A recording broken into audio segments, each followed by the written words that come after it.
Alors aujourd'hui, nous allons lire et réfléchir à un texte qui se trouve dans l'Évangile de Jean au chapitre 8. Et avant de vous lire le passage, j'aimerais vous donner un petit mot de contexte parce que c'est important de savoir un petit peu ce qui se passe avant, après, pendant, etc. Voilà, le chapitre 8 de l'Évangile de Jean vient après le chapitre 7, bien évidemment. Et à la fin du chapitre 7, en fait, c'est la fête des cabanes. C'est un festival pour les Juifs à l'époque. Et Jésus s'est pointé là-bas. Il a dit un certain nombre de choses qui ont perturbé les gens. Ils ne savaient plus trop savaient plus trop en quoi croire. Est-ce que Jésus, c'est vraiment le Messie? Est-ce que pas? Voilà, il y avait tout une clameur, une rumeur à Jérusalem sur mais c'est qui ce gars, en fait? Et même les gardes que les pharisiens avaient envoyés pour l'arrêter, même eux, ils étaient confus. Ils avaient commencé à croire, certains parmi eux. Et donc, notre texte va s'ouvrir sur le lendemain de ce jour-là, le lendemain de la fin de la fête des cabanes. On est en pleine controverse, toujours en pleine tension. Et en fait, les pharisiens veulent toujours se débarrasser de Jésus. C'est ça leur objectif, c'est se débarrasser de ce mec qui est en train de leur voler des parts de marché. Pour ceux qui ne le savent pas, les pharisiens, ne pas confondre avec des parisiens, les pharisiens, ce sont une secte du judaïsme, c'est-à-dire un sous-groupe. Ils prônent une piété qui est basée sur l'étude de la Torah et la prière. Donc c'est des gens très très pieux. Et leur préoccupation première, c'est vraiment de respecter l'ensemble des rituels, l'ensemble des lois de manière hyper rigoureuse, hyper stricte, au point que même ils ont rajouté environ 613 commandements en plus. L'idée des 613, c'était un petit peu de faire une haie autour des 10 commandements. Comme ça, le temps qu'on brûle les 613, on n'atteindra jamais les 10 commandements. C'était un petit peu tordu, mais c'était ça l'idée. Voilà, donc dans le texte qu'on va lire, ils vont essayer de piéger Jésus. Et puis Jésus, comme très souvent, va s'en sortir habilement. Et nous allons voir en quoi cette histoire-là peut nous parler aujourd'hui, en 2020. Alors, Évangile de Jean, chapitre 8, on va lire les 11 premiers versets. Jésus va au mont des Oliviers. Le matin suivant, de bonne heure, il retourne dans le temple et tout le monde vient auprès de lui. Jésus s'assoit et se met à enseigner. Les maîtres de la loi et les pharisiens amènent une femme et ils la placent devant tout le monde. On vient de la surprendre en train de commettre un adultère. Les maîtres de la loi et les pharisiens disent à Jésus : « Maître, on a surpris cette femme juste au moment où elle commettait un adultère. Dans la loi, Moïse nous a commandé de tuer ces femmes-là en leur jetant des pierres. Et toi, qu'est-ce que tu dis ?» Il dit cela pour lui tendre un piège. En effet, ils veulent avoir une raison pour l'accuser. Mais Jésus se baisse et il se met à faire des traits sur le sol avec son doigt. Les maîtres de la loi et les pharisiens continuent à l'interroger. Alors Jésus se redresse et leur dit : « Parmi vous, celui qui n'a jamais commis de péché, qu'il lui jette la première pierre. » Ensuite, Jésus se baisse de nouveau et il se remet à faire des traits sur le sol. Quand les gens entendent ces paroles, ils s'en vont, l'un après l'autre, les plus vieux d'abord. Jésus reste seul avec la femme et elle est toujours là devant lui. Jésus se redresse et lui dit : « Où sont-ils ? Personne ne t'a condamné ? » La femme lui répond : « Personne, Seigneur. » Jésus lui dit : « Moi non plus, je ne te condamne pas. Tu peux t'en aller et maintenant, ne commets plus de péché. » Amen. Alors dans ce texte, il y a un certain nombre de personnages et si on avait le temps, mais je pense qu'on veut tous partir avant 21h, on aurait pu s'attarder sur chaque groupe de personnages. Mais voilà, j'ai reçu très fortement, c'était important que nous examinions en fait l'attitude des pharisiens, d'une part, et puis l'attitude de Jésus, la réponse de Jésus. Les pharisiens, dans ce texte, ils vont directement sur leur terrain de prédilection, la loi qu'ils connaissent super bien, ce que nous on appelle parfois l'Ancien Testament ou le Premier Testament, ils connaissent par cœur. Ils sortent une loi à Jésus pour engager les hostilités. Et en fait, il y a un problème, il y a un vice de procédure, déjà dès le début.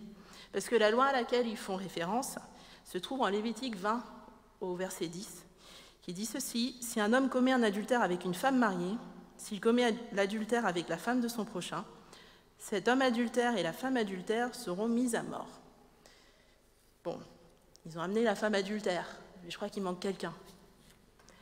Et je trouve ça très curieux. Pourquoi est-ce que l'homme avec qui elle était en train de commettre l'adultère n'est pas amené avec elle? Était-ce parce que c'était quelqu'un d'important et que sa réputation était en danger? Est-ce qu'il fallait le protéger? Est-ce que c'est quelqu'un qu'ils avaient payé pour faire ce petit complot et finalement juste lancer quelque chose avec Jésus? On ne le saura jamais.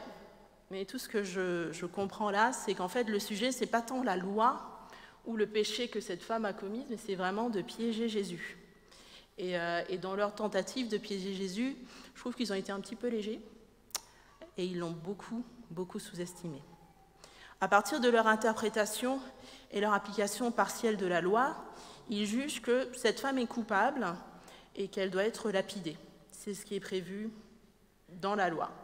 Elle est en situation super délicate en fait, parce qu'elle a été traînée jusqu'au temple. Le texte dit qu'on l'a amenée devant tout le monde, mais à mon avis, ce n'est pas exactement comme ça que ça s'est passé. Elle a été traînée jusqu'au temple. Elle savait qu'elle était condamnée, parce qu'elle a été prise en flagrant délit. Et elle savait aussi qu'elle n'avait aucune possibilité de faire appel. Je vais mourir. Essayer de réfléchir à ce qui a dû se passer dans sa tête, en fait. Voilà, je laisse derrière moi une famille, peut-être des enfants, peut-être un mari, une famille, des frères, des sœurs, des parents. Et ils vont m'achever, quoi. Je vais mourir, on va me jeter des pierres, je vais mourir.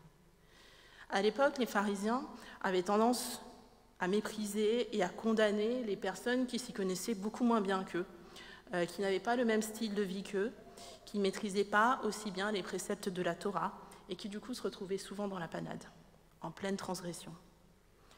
Alors que même, ces mêmes pharisiens, ils n'étaient pas à 100% alignés avec leurs standards de pureté et de sainteté. Ils allaient même jusqu'à empêcher le peuple de s'approcher de celui ou celle qui était chopé en train de commettre un péché. Les pharisiens, c'est le groupe contre lequel Jésus a dit les paroles les plus dures pendant son ministère. Dans tous les évangiles, à chaque fois qu'il y a un clash, que Jésus va clasher quelqu'un, c'est sûr que c'est un pharisien ou un scribe ou un docteur de la loi. Je vous donne juste un petit extrait, vous pourrez aller lire tout le chapitre 23 de Matthieu. Mais voici d'abord ce que Jésus dit aux foules au sujet des pharisiens. Il dit « Faites donc tout ce qu'ils vous disent et réglez votre conduite sur leur enseignement. Mais gardez-vous de prendre modèle sur leurs actes, car ils parlent d'une manière et agissent d'une autre. Ils lient de pesants fardeaux et les placent sur les épaules des hommes, mais ils ne bougeraient même pas le petit doigt pour les déplacer. Dans tout ce qu'ils font, ils agissent pour être vus des hommes. » Un peu plus loin, il va s'adresser directement aux pharisiens, il va leur dire « Malheur à vous, spécialistes de la loi et pharisiens hypocrites, parce que vous barrez aux autres l'accès au royaume des cieux. Non seulement vous n'y entrez pas vous-même, mais vous empêchez d'entrer ceux qui voudraient le faire. » Il leur reprochait en fait une forme de zèle, un excès de zèle complètement destructeur qui barrait la porte du royaume de Dieu à toutes les personnes qui voulaient s'en approcher. Parce qu'avec leur loi, en fait, ils ne faisaient que rajouter du poids déjà à la condamnation de base. Moi, je sais que je suis pécheresse, vous me rajoutez encore des couches, encore des couches, encore des couches. Eh bien, j'aurais jamais l'impression que je pourrais m'approcher de Dieu. Les pharisiens ont très mauvaise presse dans l'ensemble des évangiles, même si parmi eux, de temps en temps, il y a quelqu'un qui est juste, comme par exemple Nicodème, dont vous pouvez lire une partie de l'histoire en Jean 3. La question qu'on va se poser, c'est « Mais aujourd'hui, qu'en est-il » Par rapport à cette attitude des pharisiens, qu'en est-il ici et maintenant à Paris, à Bastille? En quoi ça nous interpelle? Je pense que le pharisien ou la pharisienne moderne est absolument partout, parce qu'en chacun de nous sommeille un pharisien ou une pharisienne. Je dis bien sommeil dans le sens que je crois que le Seigneur nous a donné un esprit qui est censé l'adorer. C'est ça le but de notre existence, c'est d'adorer Dieu. Mais c'est très facile de remplacer Dieu par tout un tas de bonnes choses, tout un tas de choses très pourries aussi. Et donc, il y a ce risque-là, il y a le pharisien qui sommeille en nous et qui, en fait, est prêt à jeter le premier caillou. Il n'y a qu'à voir la manière dont nous nous comportons sur les réseaux sociaux. Dès qu'un algorithme nous met une nouvelle pour nous émouvoir un petit peu, et que c'est quelque chose qu'on n'aime pas du tout, ça va produire quelque chose dans notre cœur, et souvent ça va se traduire par des mots, des phrases, des choses qu'on laisse, qu'on vomit sur les autres, et qui en disent très très long sur là où on en est. Le pharisien moderne, c'est celui dont le levain va semer la zizanie, la colère, le désordre, plutôt que l'amour, la paix et la joie dans une communauté. Jésus, en Marc 8, verset 15, il disait au peuple « Méfiez-vous du levain des pharisiens ». Le levain, la levure a ceci, on en met un petit peu dans la pâte et puis ça va se répandre et puis ça va faire gonfler quelque chose. Et quand je dis que le pharisien moderne a un mauvais levain, parfois ça commence tout doucement, mais c'est quelque chose qui va gonfler, qui va grandir et peut-être prendre toute la place, alors que ce n'était pas du tout ça la mission. Le pharisien moderne, c'est aussi ce que j'appelle la brigade de la sainteté. La brigade de la sainteté dans l'Église qui va vérifier la longueur de vos jupes, qui va vérifier, je ne sais pas, si votre coiffure est adaptée pour prêcher, qui va vérifier que vous êtes bien en train de suivre les préceptes bibliques. Ce pharisien moderne-là, il cherche toujours ce qui ne va pas. Ça va être un comportement, ça va être un point très très fin de théologie, ça va être un style de vie qu'il n'approuve pas forcément, il ou elle. Je ne parle pas que des hommes, je parle aussi des femmes. Et en général, c'est quelqu'un qui a toujours un truc à redire, qui oublie au passage sa propre vie. Le pharisien moderne, c'est quelqu'un qui est satisfait de sa propre piété. En fait, je ne suis pas trop mal. Heureusement que je ne vis pas dans le péché comme un tel ou une telle. Et je pense que cette personne-là a oublié d'où Dieu l'a sortie. Parce que Dieu nous a tous sortis d'un bourbier incroyable. Et à partir du moment où nous oublions d'où on vient, je pense que notre cœur a tendance à s'endurcir, notamment quand on regarde le bourbier des autres. Le pharisien moderne a toujours des cailloux dans la poche et il est prêt à dégainer au moindre écart.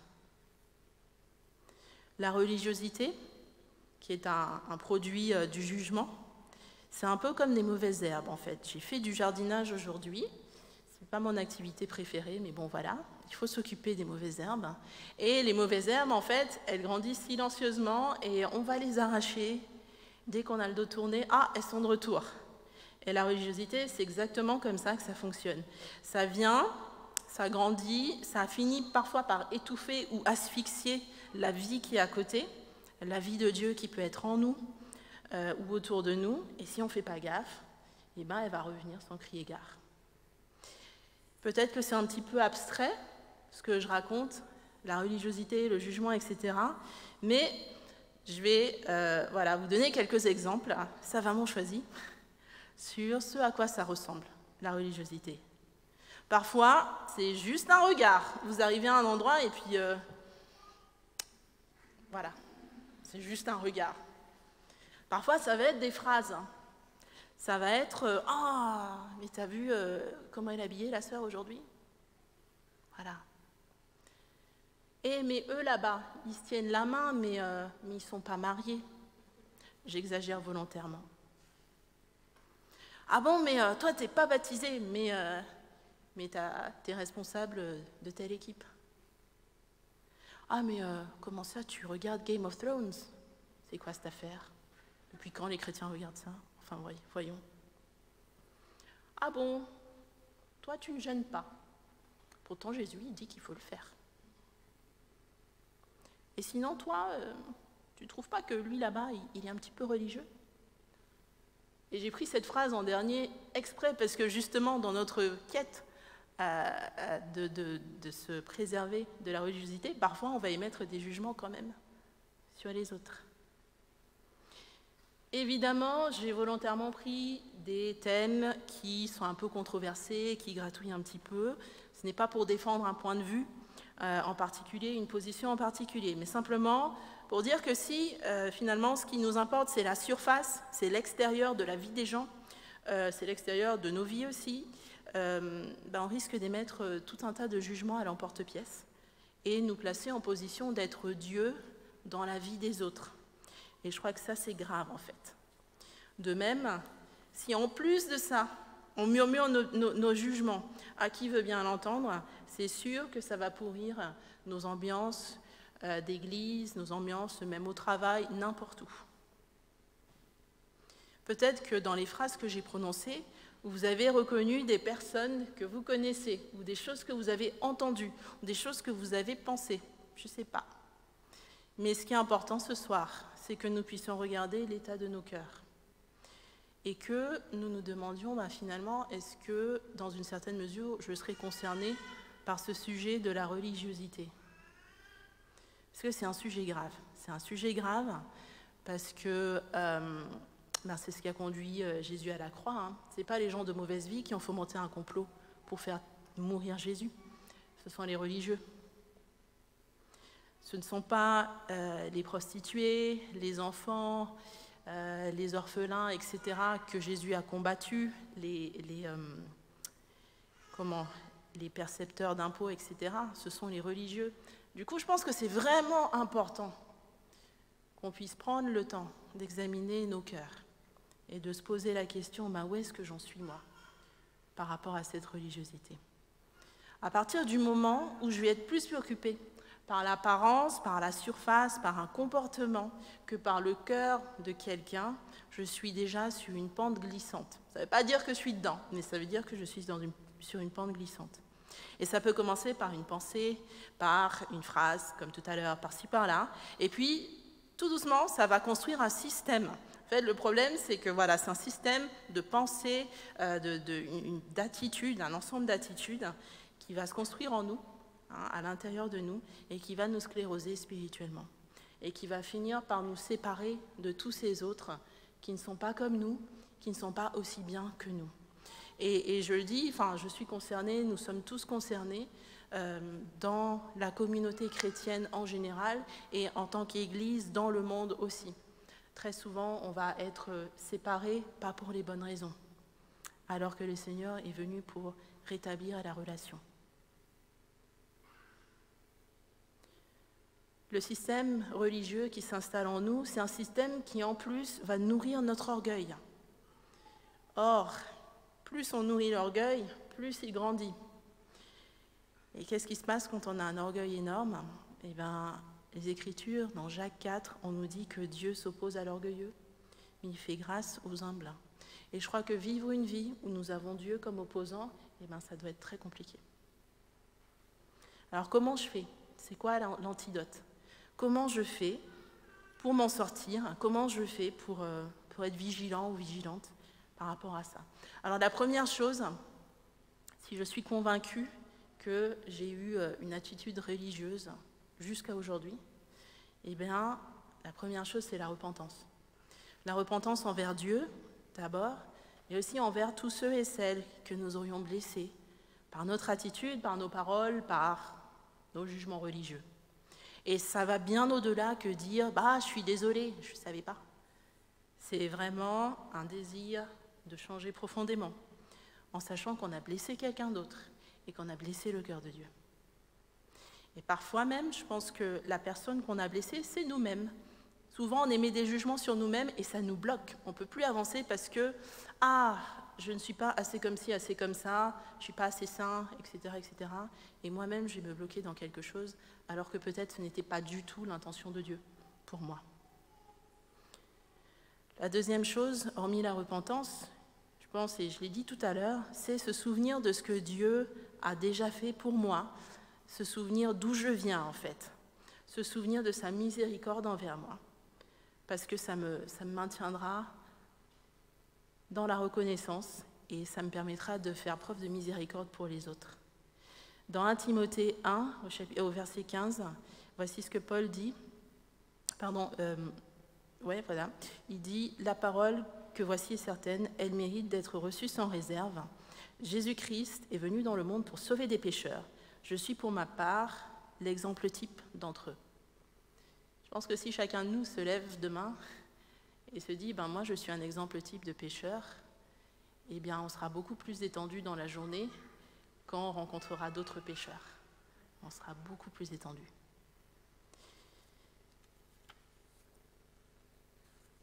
Alors, vous me direz peut-être, alors, ok, exit la religion, la religiosité, on fait quoi alors? Est-ce que on ne juge plus, on ne discerne plus, on laisse tout faire, on laisse tout dire? Bonne question. Alors, je vous propose de nous attarder sur ce que Jésus a fait et dit pendant cette histoire. En fait, Jésus, dans cette situation, quand on lui dit « Écoute, la loi de Moïse prévoit qu'on tue ces femmes-là par lapidation », il est placé dans un étau duquel il n'est pas censé pouvoir sortir. D'un côté, il pourrait renier la loi de Moïse en laissant partir la femme et donc donner l'occasion aux pharisiens de vraiment le condamner devant le peuple. De l'autre côté, il pourrait appliquer la loi de Moïse et dire « Go, on va la lapider ». Mais alors, il se mettrait à dos les Romains, qui étaient à l'époque les seuls habilités à condamner quelqu'un à mort. Pourtant, Jésus a fait quelque chose que personne n'avait imaginé, en fait. C'est quand même curieux. Je pense que c'est une des questions fréquemment posées quand on sera avec Jésus. Qu'est-ce que tu as écrit à cet épisode-là, par terre? Pourquoi est-ce qu'il s'est baissé pour gribouiller ou écrire des choses? On ne le saura jamais, on ne saura jamais ce qui était écrit, mais peut-être ces choses-là ont contribué à faire partir les pharisiens l'un après l'autre, notamment lorsqu'il les invitait à jeter la première pierre s'ils étaient sans péché. Peut-être leur signifiait-il qu'il avait d'autres choses à faire que les écouter. « Les gars, vous m'amenez un truc, j'ai pas le temps, je vais gribouiller. » Mais peut-être qu'il écrivait la liste de leurs péchés à eux par terre, avec la date. Monsieur Untel, toi, tu as commis l'adultère avec Madame Machin. Monsieur Untel, toi, tu n'as pas payé tes impôts. Monsieur Untel, tu n'as pas donné ta dîme, etc., etc. Je ne sais pas, mais Jésus a fait la dernière chose à laquelle les uns et les autres pouvaient s'attendre. Dans nos jugements hyper rigides, parfois, sur ce qui est bien et mal, sur ce qui est blanc, noir, dedans, dehors, Jésus nous présente souvent une troisième voie, qui est celle de son royaume et qui nous surprend toujours. Dans ce qu'on a lu, Jésus ne s'est pas compromis. Il n'a pas dit « c'est bon, je vois rien, etc. » comme on aurait pu le penser. Bien qu'il soit connu comme l'ami des pécheurs, Jésus était aussi saint. Et il dit à cette femme « Écoute, moi, je ne te condamne pas. Va et ne pêche plus, ne commets plus de péché. » Donc, parce qu'il est saint, il a condamné le péché en disant à cette femme-là, va et ne pêche plus, quoi. Arrête tes bails bizarres. Jésus était le seul, dans cette situation, à même de condamner cette femme. Pourtant, il lui a donné une parole de grâce. Il a fait preuve de compassion, là où la machine du jugement était déjà en marche. Et de toute évidence, la compassion a triomphé.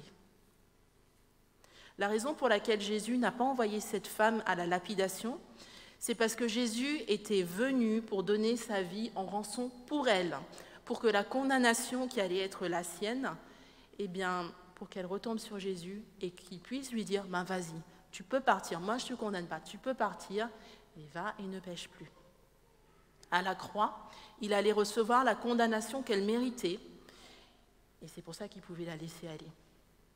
L'évangile de Jean, chapitre 3, verset 17, donc après le verset 16 qu'on connaît tous par cœur, dit ceci: « En effet, Dieu n'a pas envoyé son Fils dans le monde pour condamner le monde, mais pour que celui-ci soit sauvé par lui. » C'est ça la beauté de l'Évangile. Christ est mort à la croix, à notre place, afin que nous soyons sauvés et réconciliés avec Dieu, avec nous-mêmes, avec les autres et avec la création. Et ça, ici et maintenant, et pour l'éternité. C'est le plus bel échange qui se soit fait dans le monde.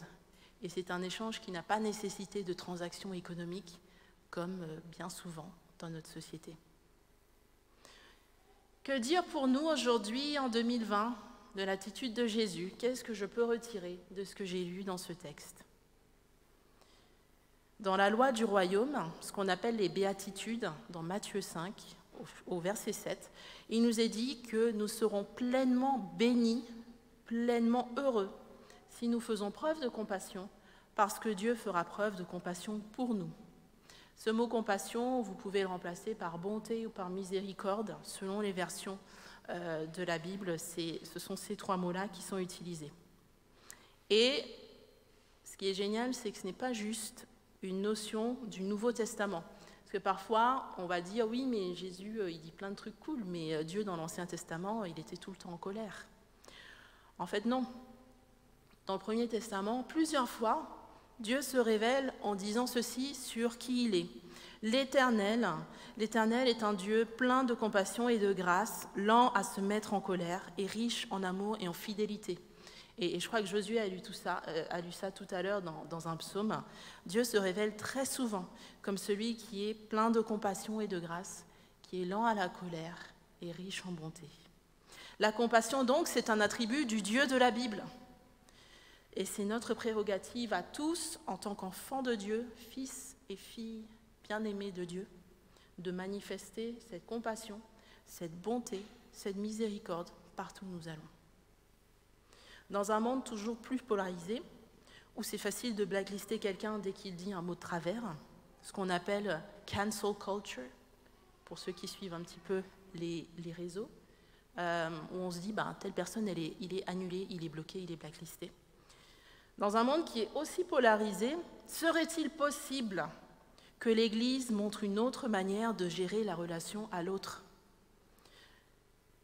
Une manière de gérer la relation sans fermer les yeux sur ce qui pique, parce qu'il faut se dire les choses, mais sans nourrir la séparation, souvent induite par le jugement.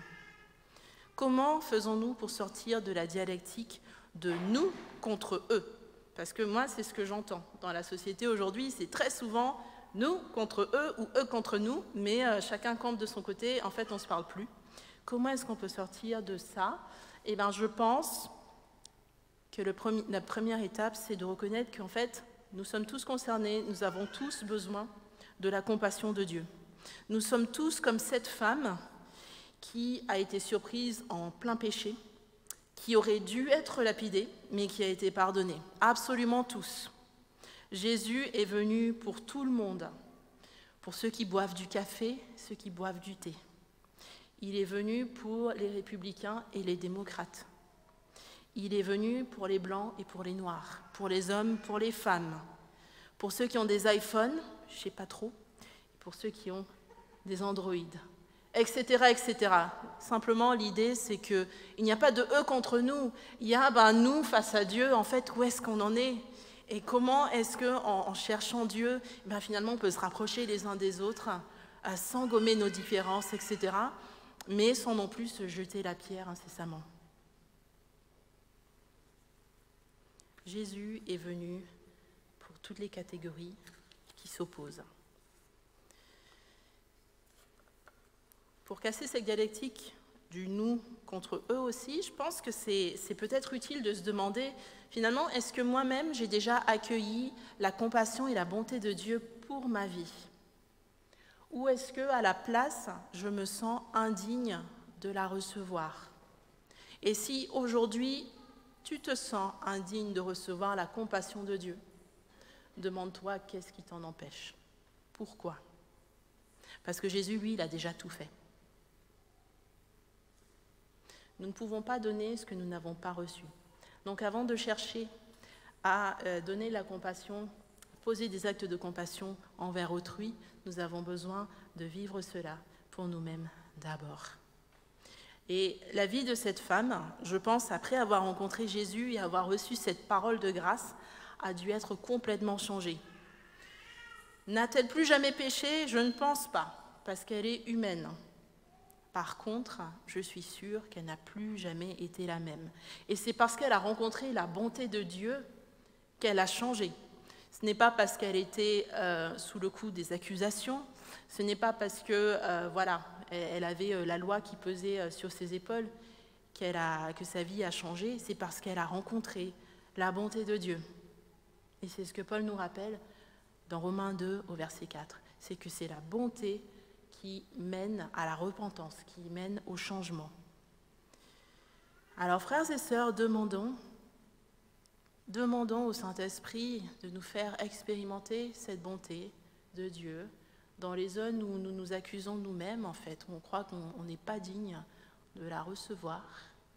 Et demandons-lui surtout de nous donner le courage de la compassion à la place de la facilité du jugement.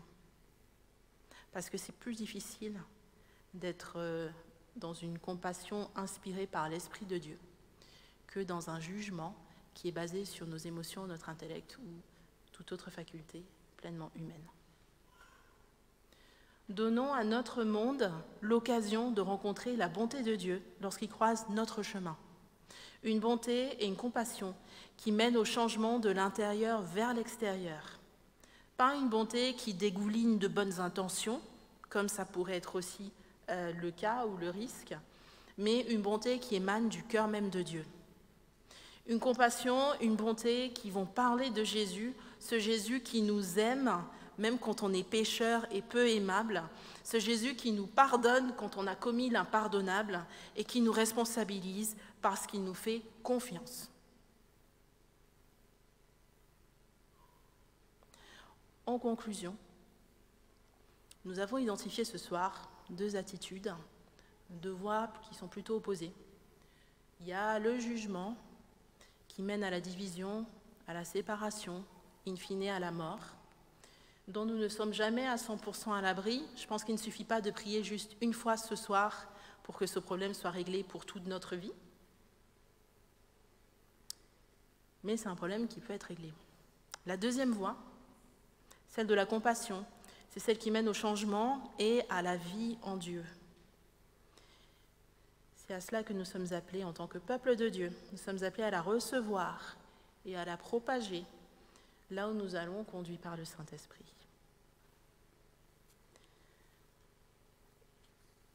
Je pense que ça va être très compliqué et que c'est très compliqué pour nous de rester vigilants face à l'infiltration de la religiosité en nous, mais aussi de ne pas devenir ce que j'appelle un chrétien chamallow, un chrétien qui est juste gentillet, dont la bonté finalement ne mène à aucun changement chez l'autre.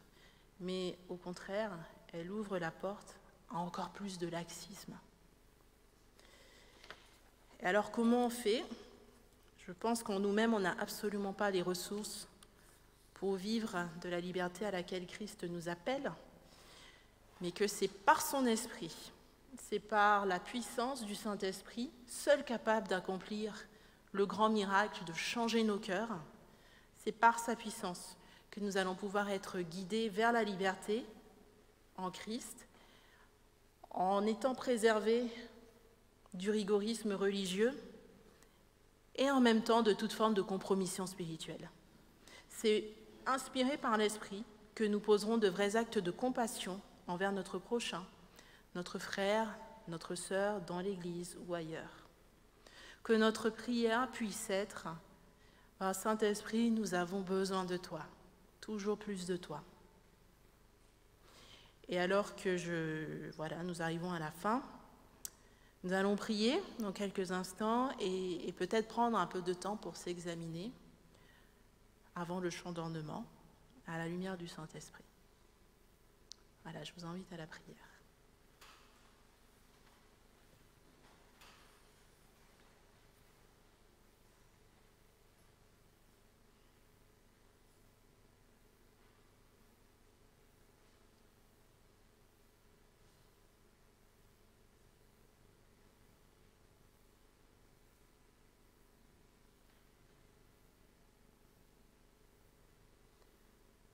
Seigneur, merci pour cette histoire que nous avons lue et méditée ce soir. Et merci pour ta bonté et ta compassion qui nous amène à changer, qui nous amène à évoluer, qui nous amène encore plus près de toi qui nous communique ta vitalité. Seigneur, nous voulons te demander pardon d'avoir émis des jugements hâtifs, à l'emporte-pièce, sur des personnes qu'on connaît, des personnes qu'on ne connaît pas, au lieu de nous préoccuper de leur cœur et de leur relation avec toi. Seigneur, pardon d'avoir parfois alimenté ce mauvais levain dans nos vies. Pardon de nous être crus supérieurs à nos frères et sœurs pour quelconque raison.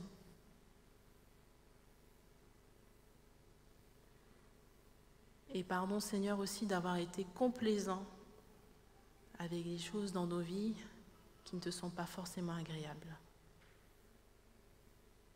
Seigneur, en tant qu'Église, nous refusons de faire le lit de la religiosité, au nom de Jésus.